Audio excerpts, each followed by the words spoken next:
Assalamualaikum warahmatullahi wabarakatuh. Innal hamdalillah nahmaduhu wa nasta'inuhu wa nastaghfiruh wa na'udzu billahi min shururi anfusina wa min sayyiati a'malina. May yahdihillahu fala mudilla lahu wa may yudlil fala hadiya lahu. Wa asyhadu an la ilaha illallah wahdahu la syarika lahu wa asyhadu anna Muhammadan 'abduhu wa rasuluh.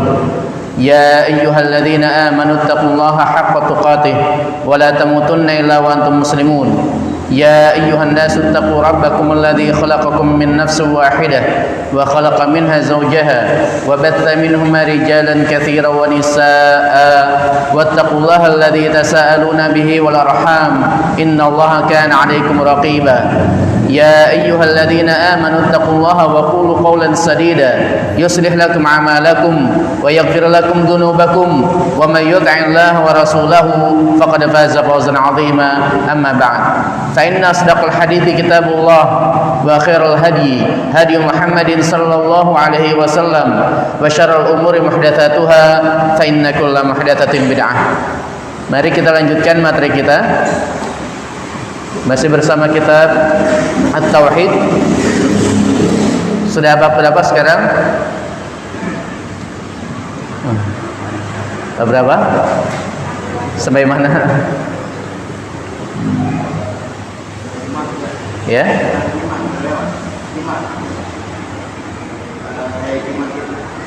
Jimat udah. Sekarang apa? Bab, yaitu bab ke-9. Bab man tabarraka bisyajaratin aw hajarin aw nahwihima. Bab, yaitu orang yang bertabarruk kepada pohon, kepada batu dan yang semisal keduanya. Nah, pembahasan sekarang adalah pembahasan tentang tabarruk. Ma makna tabarruk? Apa yang dimaksud dengan tabarruk? Mungkin kita sering mendengar apa itu tabarruk. Nah, sekarang kita bahas apa yang dimaksud dengan tabarruk. Tabarruk adalah apa? Thalabul barakah, meminta keberkahan. Yang dimaksud tabarruk adalah apa? Minta berkah. Apa yang dimaksud dengan berkah? Atau kalau bahasa Arab namanya barakah. Bahasa Arab itu namanya barakah. Barakah itu apa? Itu apa? Katsirul khair wa thubutuhu. Kebaikannya banyak, banyaknya kebaikannya dan juga tetap kebaikannya. Ya. Jadi barakah adalah apa? Kebaikan sesuatu tetap dan juga apa? Kebaikan sesuatu itu yaitu banyak dan juga tetap. Itu barakah. Dan tabarruk adalah apa? Meminta agar kebaikan tersebut banyak dan juga meminta agar kebaikan tersebut apa? Tetap. Ini yang disebut dengan tabarruk. Ya.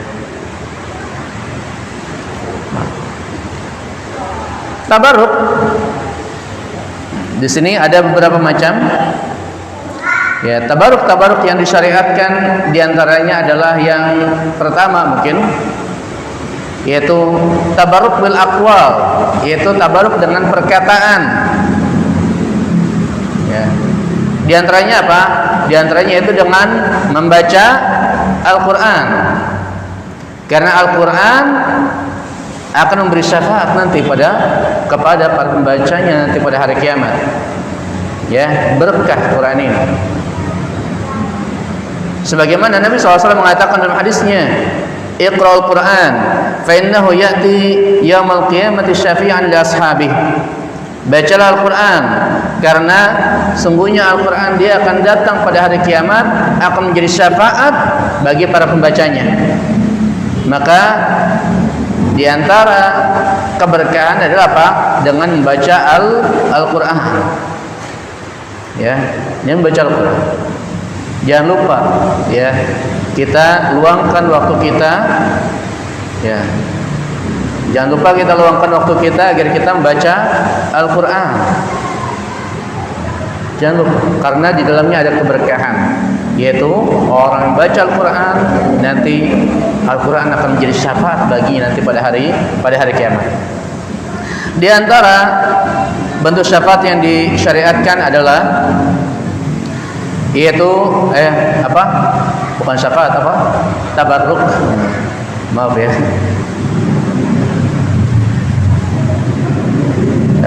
Tabarruk. Di antara tabarruk yang disyariatkan yang kedua adalah yaitu tabarruk bil af'al, yaitu dengan perbuatan. Apa tabarruk dengan perbuatan? Dengan kita melakukan kebaikan. Hal-hal yang disyariatkan seperti apa? Seperti menuntut ilmu. Seperti apa lagi? Seperti berbakti sama orang tua. Seperti apa lagi? Seperti berjihad di jalan Allah Subhanahu wa taala. Ya, karena orang yang berjihad di jalan Allah nanti dia akan mati, ketika meninggal dia akan bisa memberikan syafaat kepada 70 orang dari keluarganya. Ya. Ini keberkahan-keberkahan yang ada. Selanjutnya, di antara bentuk keberkahan yaitu adalah apa? Tabarruk bil amkinah. Ya, tabarruk bil amkinah. Yaitu tabarruk dengan tempat. Ya. Ada tempat-tempat yang mana Allah Subhanahu wa taala memberikan keberkahan di dalamnya. Seperti apa? Seperti masjid. Maka di dalamnya disyariatkan untuk apa? Untuk salat, i'tikaf dan seterusnya. Karena dalam masjid tersebut ada keberkahan. Terutama ada 3 masjid yang mana Allah Subhanahu wa taala lipat gandakan pahalanya di masjid tersebut. Apa masjidnya? Yaitu Al-Masjidil Haram yang pertama, yang kedua Al-Masjidun Nabawi, yang ketiga Al-Masjidul Aqsa. Yang mana salat seseorang di Masjidil Haram sama berapa kali lipat? Berapa kali lipat? 100.000 kali lipat salat di tempat yang lainnya. Maka kalau kita ya punya uang, dimudahkan harta kita, maka yang pertama wajib bagi kita adalah apa? Haji. Ya. Dan yang kedua adalah apa? Ya umrah tentunya. Ya. Selanjutnya, tempat yang diberkahi adalah apa? Tadi Al-Masjid An-Nabawi. Berapa kali lipat salat di dalamnya? Nah, orang yang mengerjakan salat di dalam Al-Masjid An-Nabawi, dia akan mendapatkan pahala berapa kali lipat? 1000 kali lipat. Dia akan mendapatkan 1000 kali lipat. Ya. Dan yang ketiga itu di Masjid Al-Aqsa. Yaitu orang yang salat di Masjid Al-Aqsa, dia akan mendapatkan pahala 500 kali lipat daripada salat di tempat yang lainnya. Jadi ada keberkahan-keberkahan yang mana Allah Subhanahu wa taala berikan kepada sebagian tempat-tempat di mana Allah Subhanahu wa taala pilihkan, ya.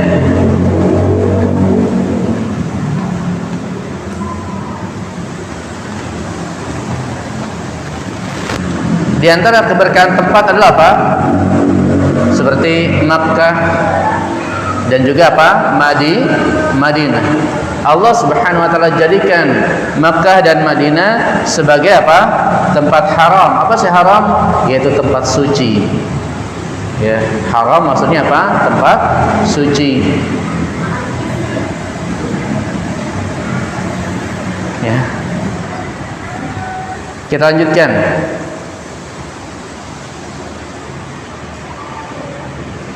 Selanjutnya yaitu tabarruk bil azminah. Tabarruk dengan tempat. Tabarruk dengan tempat. Ya. Bukan tempat ya. Bil azminah, tabarruk dengan waktu maksudnya. Ada waktu-waktu yang mana Allah Subhanahu wa taala berikan keberkahan di dalamnya. Seperti apa contohnya? Seperti bulan Ramadan. Seperti bulan Ramadan, Allah Subhanahu wa taala berikan yaitu apa? Keberkahan di dalam bulan Ramadan tersebut. Terutama ketika apa? 10 malam terakhir dan yaitu apa? Lailatul Qadar. Yaitu Allah Subhanahu berikan kelebihan, keberkahan di waktu-waktu tersebut. Apalagi yang lainnya seperti sepertiga malam terakhir Allah berikan keberkahan di dalamnya dan seterusnya. Yaitu ini yang saya sampaikan adalah apa? Di antara tabaruk yang disyariatkan, dibolehkan. Kenapa dibolehkan? Karena semuanya ada dalilnya. Dan di antara tabaruk yang lainnya itu apa? Tabaruk dengan apa? Makanan ataupun minuman yang mana ada dalilnya. Ya. Apa di antara makanan atau minuman? Seperti apa? Seperti habbatus sauda, ya kan? Ya. Yang mana Nabi SAW mengatakan habbatus sauda dawa'un likulli da'. Bahwa habbatus sauda adalah apa? Obat bagi semua penyakit. Apalagi yang lainnya seperti air zam-zam dan seterusnya. Ya. Karena Nabi SAW mengatakan ma'u zam-zam lima syuribalahu, yaitu air zam-zam tergantung untuk apa dia.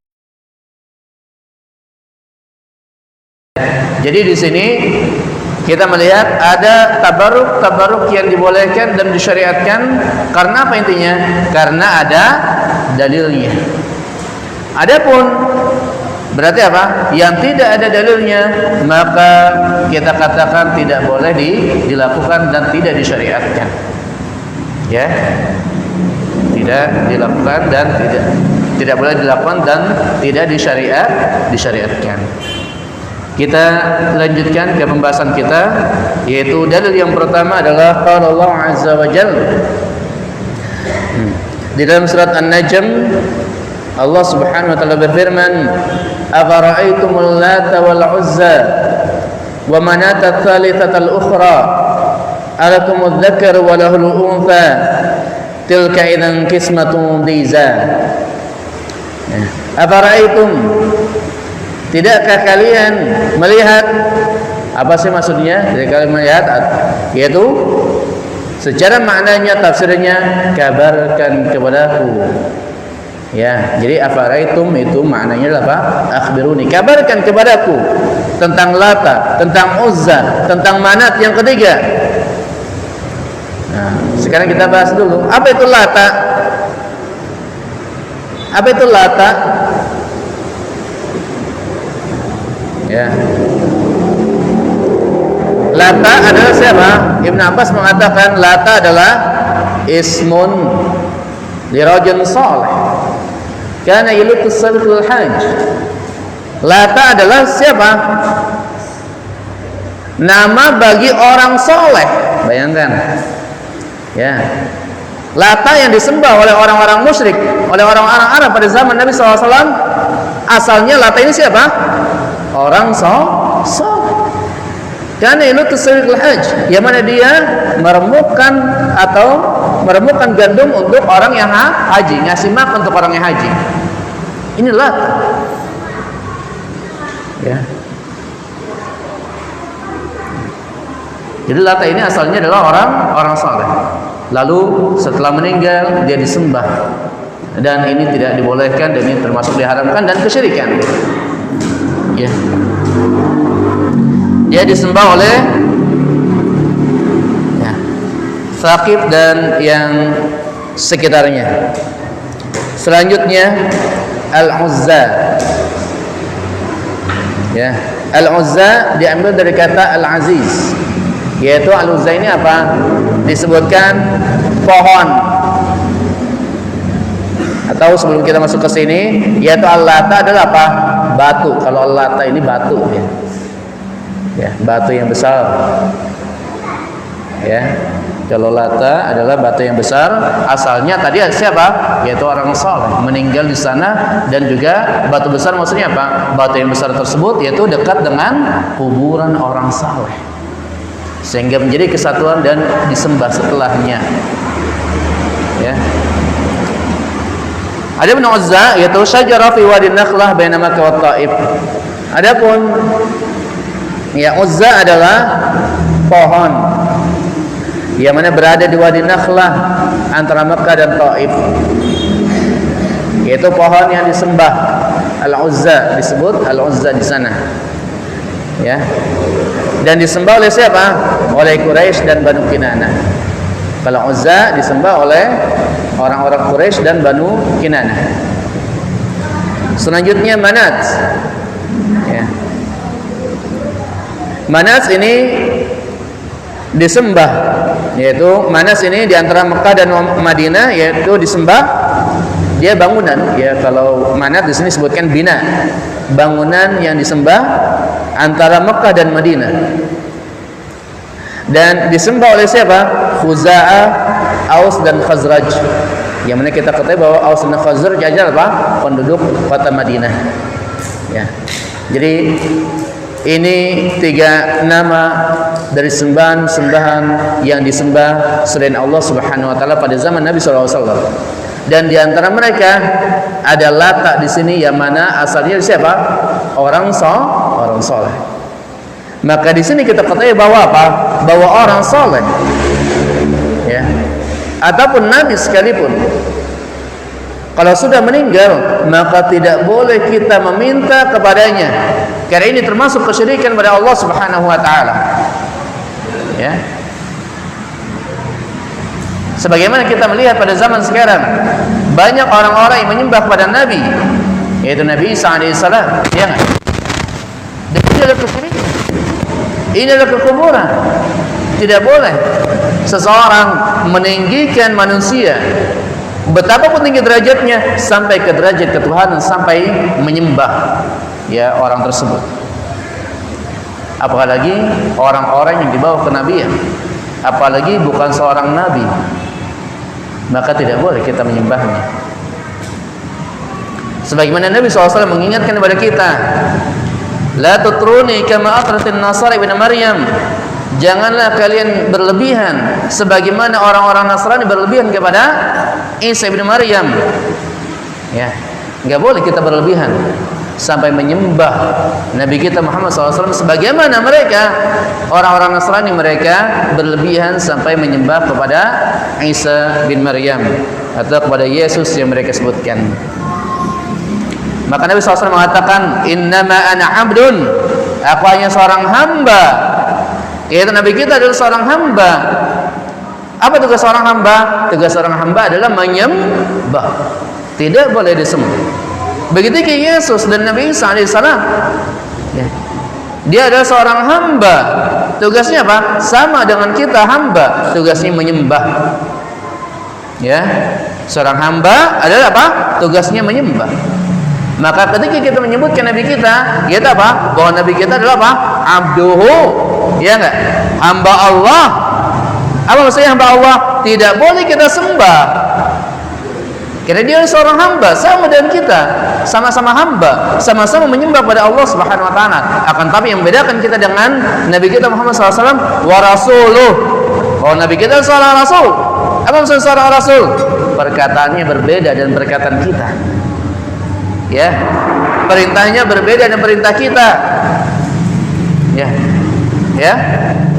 Bahwa Nabi kita atau ketika kita mengatakan Rasulullah, berarti apa? Kita harus mengikuti ibadah-ibadah, tata cara ibadah yang dilakukan oleh Rasulullah SAW. Karena itu konsekuensi kita mengucapkan Muhammadur Rasulullah, yaitu kita mengikuti Rasulullah SAW di dalam syariat kita semuanya. Ya, kita kembali ke sini ya. Yaitu di sini Allah mengatakan, afara'aitumul Lata wal Uzza wa Manata tsalitsatal ukhra, kabarkan kepadaku yaitu tentang Lata, Uzza, Manat yang ketiga, yaitu kabarkan kepadaku sembahan-sembahan yang kalian sembah, apakah mereka bisa memberi manfaat atau menolak madarat atau enggak? Tentunya sembahan-sembahan yang kalian sembah adalah apa? Mereka tidak bisa memberi manfaat dan tidak bisa menolak madarat. Kalau sembahan-sembahan yang kalian sembah tidak bisa memberi manfaat dan juga tidak bisa menolak madarat, ngapain kalian sembah? Tidak ada untungnya bagi kalian untuk menyembahnya, baik di dunia terlebih di akhirat, yang akan memasukkan kalian ke dalam neraka. Waliyadzubillah. Selanjutnya, alakumud dzakar wa lahul untha. Apakah bagi kalian, yaitu kalian, bagi kalian adalah kalian memiliki anak laki-laki, sedangkan bagi dia, bagi Allah Subhanahu wa taala, kalian menisbatkan bahwa Allah Subhanahu wa taala memiliki anak perempuan.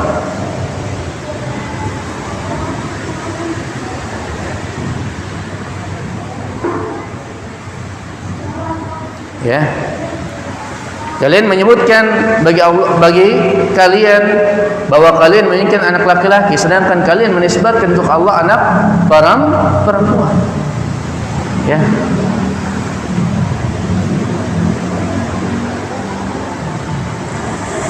Ya. Tilka idzan qismatun dhiza. Itu adalah pembagian yang tidak adil. Itu adalah pembagian zalim.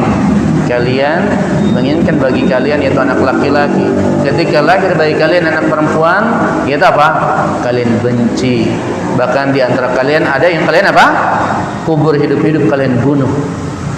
Akan tapi kenapa ketika Allah Subhanahu wa taala kalian nisbatkan bahwa Allah Subhanahu wa taala memiliki yaitu apa? Anak perempuan. Waliyadzubillah. Ya. Selanjutnya, di antara faedah yang kita ambil dari ayat ini adalah yang pertama, wujub inkaril munkar. Berkali-kali disebutkan di kitab ini, yaitu apa? Faedahnya yaitu apa? Wujub inkar munkar, wajib mengingkari kemungkaran. Mengingkari kemungkaran hukumnya wajib. Sering saya ingatkan apa? Sesuai dengan kemampuan. Sesuai dengan kemampuan. Ya. Wajib mengingkari kemungkaran. Kalau bisa kita ingkari yaitu apa? Dengan tangan. Kalau tidak bisa dengan tangan apa? Dengan lisan. Kalau dengan tangan dan juga dengan lisan kita tidak mampu, maka apa? Dengan hati. Itu yang disebutkan oleh Nabi kita Muhammad sallallahu alaihi wasallam. Yang kedua, butlan ibadatul awthan. Batilnya menyembah yaitu sembahan-sembahan yang disembah selain Allah. Batilnya menyembah berhala-berhala dan semua yang disembah selain Allah Subhanahu wa taala. Karena sembahan-sembahan yang disembah tersebut apa? Tidak bisa memberi manfaat ataupun menolak madarat. Yang ketiga, wajibnya mensucikan Allah dari apa? Dari anak, baik anak laki-laki ataupun anak perempuan. Allah Subhanahu wa taala tidak memiliki seorang pun anak. Wajib bagi kita untuk mensucikan Allah Subhanahu wa taala dari anak. Sebagaimana yang dilakukan oleh orang-orang Nasrani, mereka menisbatkan bahwa Allah Subhanahu wa taala memiliki anak laki-laki. Dan juga orang-orang musyrik, mereka menisbatkan bahwa Allah Subhanahu wa taala memiliki anak perempuan. Ta'ala Allahu 'uluwan kabira. Maha tinggi Allah dari apa yang mereka ucapkan. Ya. Yang keempat, fasadul fitrah indal musyrikin. Rusaknya fitrah bagi orang-orang musyrik waktu zaman Nabi sallallahu alaihi wasallam. Kenapa? Kenapa fitrah mereka rusak? Yang mana mereka menisbatkan bahwa Allah Subhanahu wa taala memiliki anak perempuan, sedangkan mereka apa? Sedangkan mereka benci kalau misalkan mereka memiliki anak perempuan. Ya. Dan mereka menganggap bahwa hal seperti itu, menisbatkan bahwa Allah Subhanahu wa taala memiliki anak perempuan, bahwa hal itu adalah apa? Hal itu bisa mendekatkan mereka kepada Allah Subhanahu wa taala. Di mana akalnya? Ya. Sama seperti orang-orang Nasrani. Mereka menisbatkan bahwa Allah Subhanahu wa taala apa? Memiliki anak, yaitu anak laki-laki. Akan tetapi mereka mensucikan pendeta-pendeta mereka dari apa? Dari anak. Seolah-olah mereka meninggikan pendeta-pendeta mereka. Orang musyrik seolah mereka meninggikan mereka sendiri daripada Allah Subhanahu wa taala. Ya. Mereka merendahkan Allah Subhanahu wa taala. Waliyadzubillah. Ya.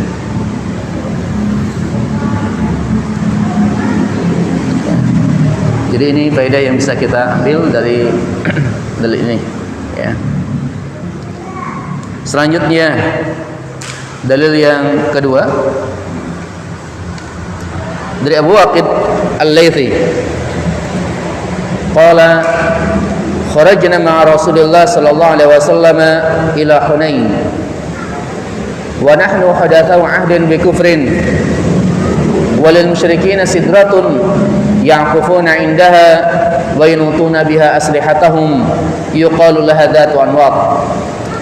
Famararna bi sidratin faqulna ya Rasulullah ij'al lana dhatan anwat kama lahum dhatu anwat.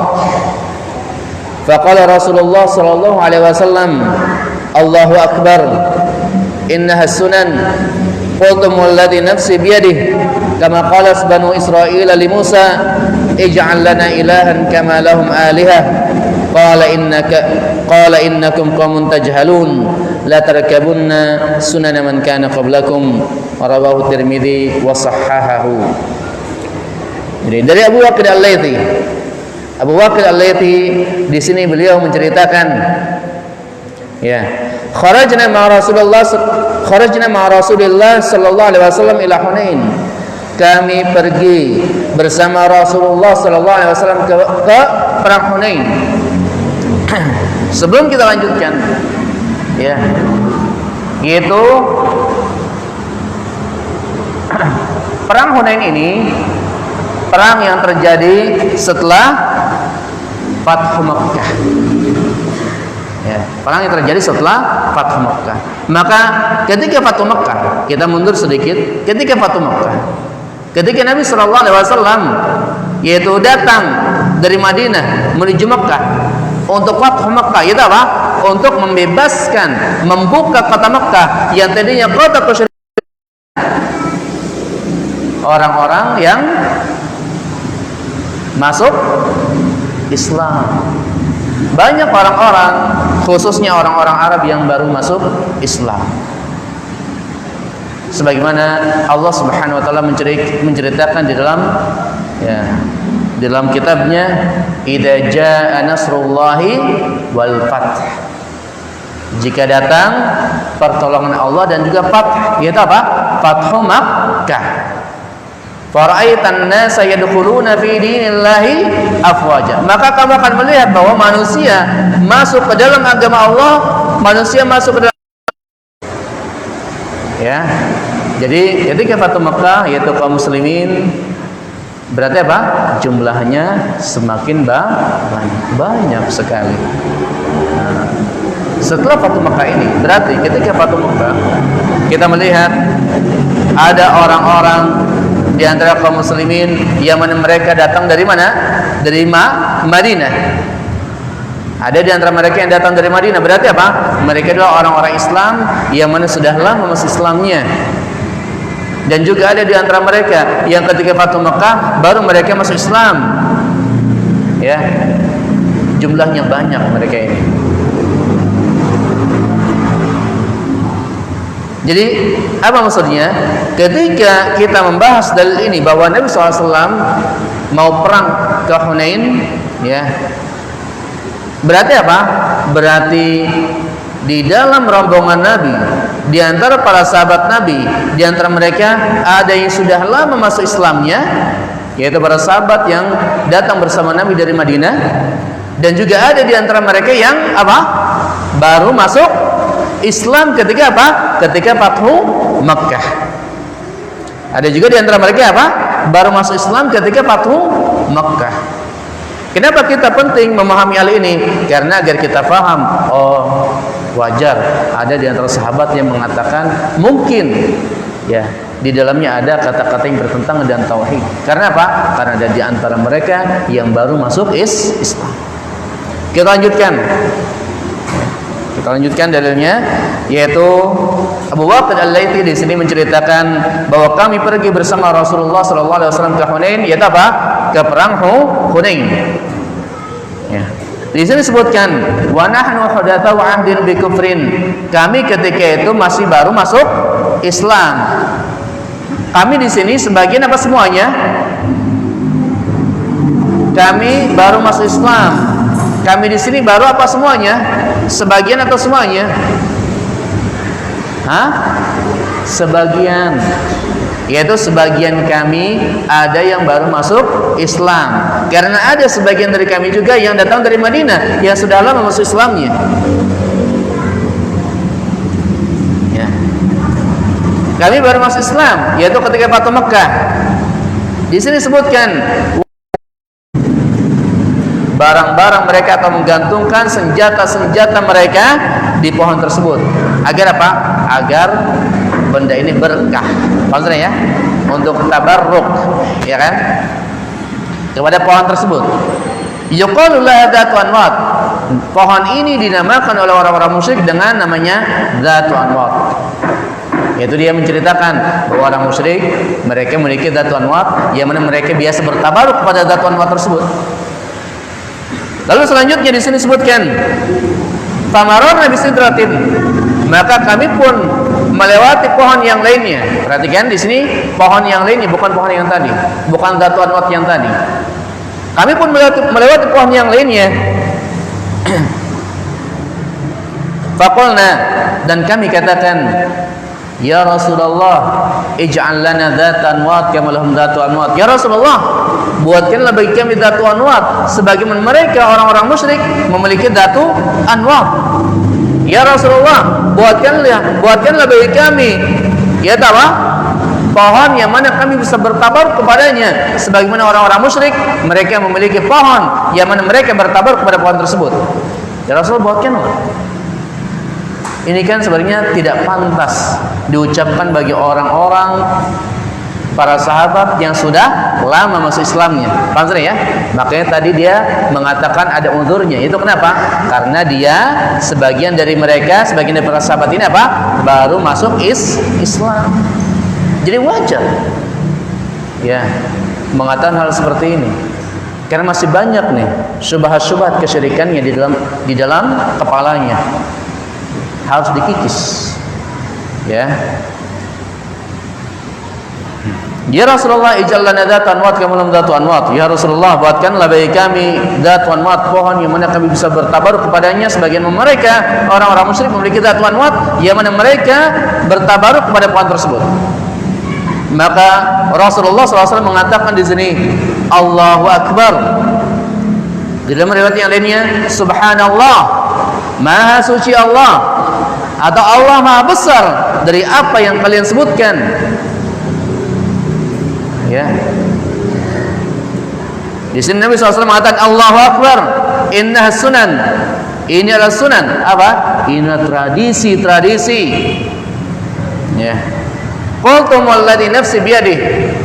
Yang kalian katakan demi Allah, demi zat yang jiwaku berada di tangannya. Ya qultum, yang kalian katakan demi Allah, kama qala Banu Israil li Musa. Sungguh sama seperti yang diucapkan Banu Israel kepada Nabi Musa, ij'al lana ilahan kama lahum alihah. Wahai Musa, buatkanlah bagi kami sesembahan sebagaimana mereka orang-orang musyrik memiliki sesembahan. Bayangkan ya. Boleh enggak seorang muslim mengatakan seperti itu? Wahai Musa, buatkanlah bagi kami sesembahan sebagaimana mereka orang-orang muslim memiliki sesembahan. Maka tidaklah, tidak boleh. Ini adalah kesyirikan, syirik akbar. Maka di sini Nabi SAW mengatakan, ya, perkataan yang terakhir dalam hadis ini, la tarkabunna sunana man kana qablakum. Sungguh, ya, sungguh benar-benar kalian akan mengikuti tradisi-tradisi orang-orang sebelum kalian. Siapa orang-orang sebelum kalian? Di sini yang diikuti oleh siapa? Oleh para sahabat, tradisi, yaitu orang-orang musyrik. Dan juga di hadis yang lainnya, yaitu Nabi SAW mengatakan, la tattabi'unna sunana man kana qablakum shibran bi shibrin wa dhira'an bi dhira'in hatta la dakhalu juhra dabbin la dakhaltumuh. Sungguh kalian akan mengikuti ya orang-orang sebelum kalian Shibran bi shibrin, sejengkal demi sejengkal, wa dhira'an bi dhira'in, sehasta demi sehasta mengikuti mereka. Hatta law dakhalu juhra dabbin, sampai kalau mereka masuk ke lubang kadrun. Apa kadrun? Kadal gurun. Ya, suka disebutkan yaitu apa? Biawak. Ya, biawak di sana gurun pasir atau kadal gurun pasir. Ya, yang mana kadalnya kecil, berarti apa? Lubangnya juga kecil. Yang mana manusia tidak mungkin bisa masuk ke dalam lubang tersebut. Kalau ada di antara orang kafir, orang ini, ya, dia masuk ke dalam biawak atau mereka masuk ke apa? Lubang kadal gurun ini, maka apa kata Nabi? La dakhaltumu, sungguh kalian akan memasuki lubang biawak tersebut. Ya, kalau ada di antara mereka yang melakukan kesesatan sekalipun, sungguh di antara kalian akan ada yang melakukannya. Siapa mereka ini? Yaitu di antara sahabat ada yang bertanya, Al-Yahud wan Nasara, ya Rasulullah, Al-Yahud wan Nasara, apa orang-orang Yahudi dan juga orang-orang Nasrani? Maka Nabi SAW mengatakan, faman, siapa lagi kalau bukan mereka? Ya, jadi ada dan akan banyak atau sebagian di antara kaum muslimin yang akan mengikuti tradisi-tradisi mereka, tradisi-tradisi orang-orang kafir, yang mana Nabi SAW sudah menegaskan, menjelaskan 14 abad yang lalu, dan kita melihat pada zaman sekarang banyak di antara manusia yang mana mereka mengaku sebagai kaum muslimin, akan tapi banyak mengikuti tradisi-tradisi orang-orang kafir, baik orang-orang Yahudi ataupun orang Nasrani. Waliyahudzubillah. Insyaallah kita akan lanjutkan setelah salat. Ya. Assalamualaikum warahmatullahi wabarakatuh.